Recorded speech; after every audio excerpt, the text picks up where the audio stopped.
a political party that didn't exist 3 months ago, just swallowed 2 presidential candidates, 4 senators, 17 members of the House of Representatives, and over 10 million new members, in less than a week. Not months. Not years. 1 week. And the most insane part. This party had to sue the Electoral Commission just to be allowed to exist. Today we are doing something nobody else has done yet. We are going line by line, name by name, through every single politician that has walked through the NDC's door since February 2026. By the time this video ends, you will understand exactly how powerful this party has become and why APC should be paying very close attention. Let's get into it. Before we go through the names, let me quickly remind you how we got here because the context matters. The Nigeria Democratic Congress (NDC) was officially registered by INEC on February 5, 2026. That's 3 months ago. 3 months. The ink on that certificate is practically still wet. And it almost never happened. INEC tried to block the registration. The founders went to court, argued that their constitutional right to freedom of association was being violated, and a judge agreed. INEC was ordered to register the party. The symbol they were given? The victory sign. 2 fingers. Which, honestly, was fitting. The man who built this from scratch is Senator Seriake Dickson, former 2-term governor of Bayelsa State, current senator representing Bayelsa West, and a man who had spent his entire political life in the PDP until he watched that party destroy itself from the inside. Dickson left PDP in March 2026. He said, and this line is important, PDP did not leave me. PDP simply left me. He launched the NDC's digital membership platform. He held the party's first NEC meeting. He began receiving politicians from ADC, SDP, Labour Party, anybody who was stranded and looking for a new home. Then on May 3, 2026, everything changed.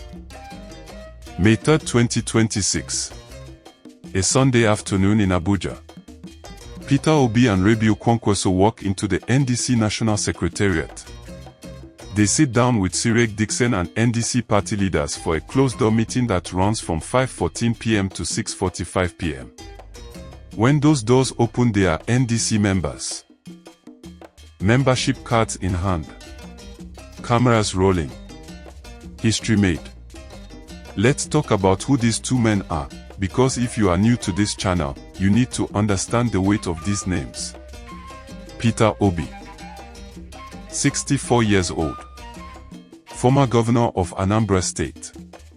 2023 presidential candidate of the Labour Party. The man who sparked the Obedient movement, one of the most passionate youth-driven political movements in Nigerian history. He came third in the 2023 election, but many Nigerians and many analysts believe he was robbed. He has a following that crosses every geopolitical zone in this country. When Peter Obi moves, millions of Nigerians pay attention. Obi and Kwankwaso. 69 years old. Former governor of Kano State twice. Former Minister of Defense. 2023 presidential candidate of the New Nigeria People's Party. The man behind the Kwankwaso movement, a political machine so powerful it controls all 44 local government areas in Kano State. His people move as one. When Kwankwaso says go, they go. These 2 men together form what has been called the OK movement, Obi and Kwankwaso. A North-South coalition. A Kano to Anambra alliance. The kind of combination that makes election strategies sit up and take notes. And now both of them are NDC. At the reception, Kwankwaso spoke about education reform, youth empowerment, and the need for a united Nigeria. Obi was direct. Nigeria is going through difficult times. We cannot afford to keep fighting ourselves. Our priority must be the Nigerian people. Dickson welcomed them warmly, describing the NDC as a platform built on progress, inclusiveness, and integrity. And then he said something that tells you exactly the kind of confidence this party has right now. He called the NDC Nigeria's most stable, fastest growing political party. Bold claim. But bro, look at the numbers. 2 days after Obi and Kwankwaso walked in, the floodgates opened in the National Assembly. Let's start with the Senate. 4 confirmed senators are now NDC. 4. First Senator Victor Umeh. This man represents Anambra Central Senatorial District. He was in the ADC. He cited leadership crisis and unending litigations as his reason for leaving. He defected to NDC on May 5, 2026, the same day the House was going crazy with defections. Second Senator Enyinaya Abaribe. This is a big name. He represents Abia South Senatorial District. He is a veteran. A man who has been in the Senate long enough to know when a party is finished. He looked at the ADC situation, wrote his letter of resignation saying the leadership crisis was destroying the party's stability, and walked straight into the NDC. Third Senator Kabiru Nwoye. He represents Anambra North Senatorial District. And here is the title that makes this defection extra significant. He was the Senate Minority Whip. That is not a small position. The Minority Whip is responsible for coordinating the opposition bloc in the Senate. When your own Minority Whip is running from your party has a serious problem. His letter was clear. He said internal divisions and multiple court judgments had adversely affected the party's formation, cohesion, and overall stability. Translation: ADC is a sinking ship and I am not going down with it. Fourth, Senator Kabir Marafa. Former Zamfara Central Senator. He was one of the earlier defectors, coming over in March alongside a large number of Zamfara supporters. Dickson received him personally and named him the NDC's leader in Zamfara State. 4 senators. In a party that is 3 months old. Let that sink in. Now this is where it gets dramatic. Because what happened on May 5th in the House of Representatives was not a quiet defection notice. It was an avalanche. Deputy Speaker Benjamin Kolu was presiding over plenary when he had to formally announce the departure of 17 members of the House of Representatives from the ADC to the NDC. All in one sitting. All at once. 17 lawmakers. Let me read you every single name, because these are real people, real constituencies, real votes that are now aligned with the NDC. From Kano, Yusuf Datti, Adimu Wakili, and Abdul Hakim Adu. From Anambra, and Anambra is heavily represented here, which tells you exactly where Peter Obi's influence is strongest. Uchenna Okonkwo, George Ozodinobi, Lilian Orogbu, Peter Anikwi, Emeka Ido, Ifoni Uzokwe, and Afam Oji. From Lagos, yes, Lagos, Thaddeus Atta, Oluwasi Aisoomi, George Oluwan, and Jesse Onwekolusi. From Kaduna, Mukta Zakari. From Edo, Mafi Omaroyi. From Rivers, Monokem Umezorike. 17 different lawmakers. From Kano in the northwest, to Anambra in the southeast, to Lagos in the southwest, to Rivers in the south-south, to Kaduna in the northwest, to Edo in the south-south. This is not a regional movement. This is a national movement. And the reason every single one of them gave was the same: the ADC's internal leadership crisis, the endless court cases, the instability. Nobody wants to campaign for a seat when their own party's leadership is being decided by judges. The ADC, to their credit, responded the same day. They slashed the cost of their nomination forms, presidential forms down from 100 million naira to 90 million, governorship from 50 million to 30 million, Senate from 20 million to 10 million. They're basically running a discount sale to stop the bleeding. But bro, when you're discounting your own nomination forms to keep people from leaving, you are not winning that day. Beyond the big names, there is a long list of significant politicians and political structures that have already joined the NDC, and these names matter because they represent the ground-level infrastructure that actually wins elections. Senator Aisha Binani, former APC governorship candidate in Adamawa State. She had already left APC for ADC, then left ADC for NDC. Dickson received her personally, handed her the flag of NDC leadership in Adamawa State, and told her, "This party is open, inclusive, and ready to harness your energy." She is now the NDC's face in Adamawa. From the FCT, the entire SDP structure defected. Not just one person. The whole thing. Ward officials. Local government officials.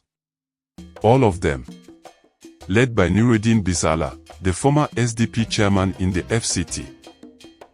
Amanda Pam, former ADC senatorial aspirant and former mandate health secretary in the FCT under Buhari, defected and was received by Dickson personally.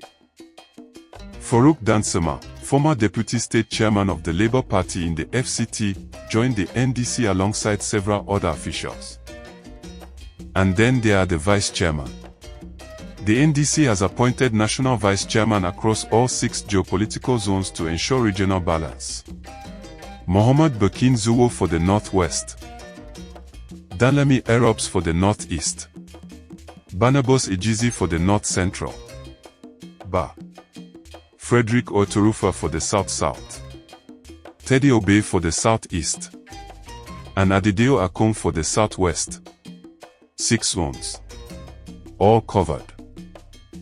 The party has also appointed pro-tem state chairman across all 36 states and the FCT, meaning there is NDC representation in every single state in Nigeria right now.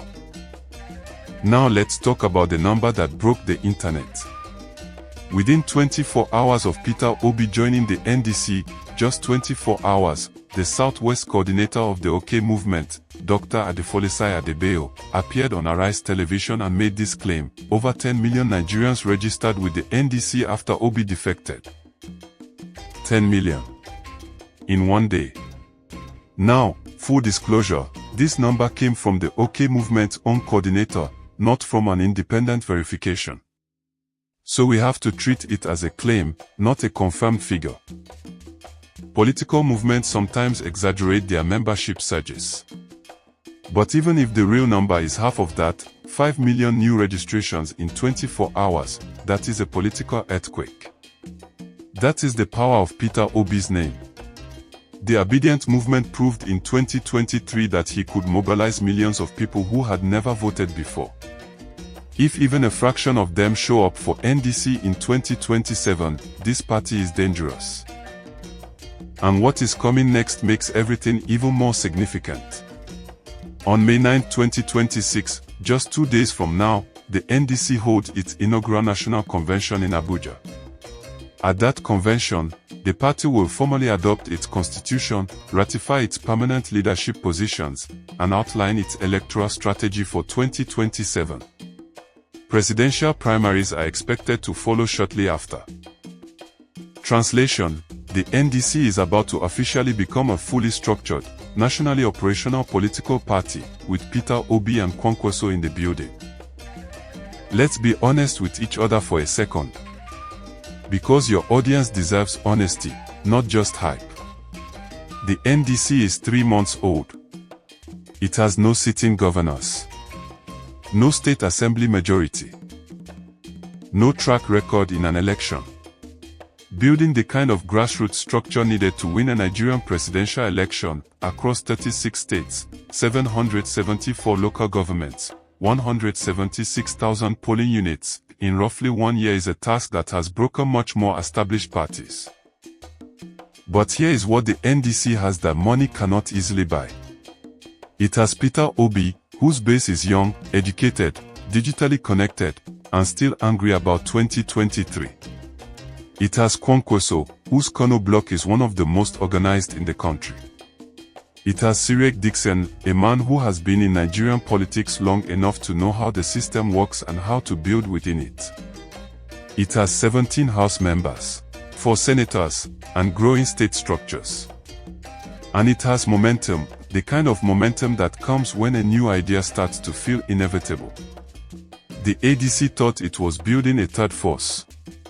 Instead, it built a bus stop. And the final destination is the NDC. 30+ named politicians. 4 senators. 17 reps members. 2 presidential heavyweights. 10 million registrations claimed in 24 hours. All in a party that is 90 days old. This is not a small political story.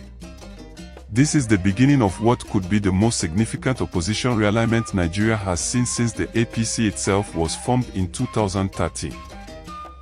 Watch the May 9th convention closely. Watch who else shows up.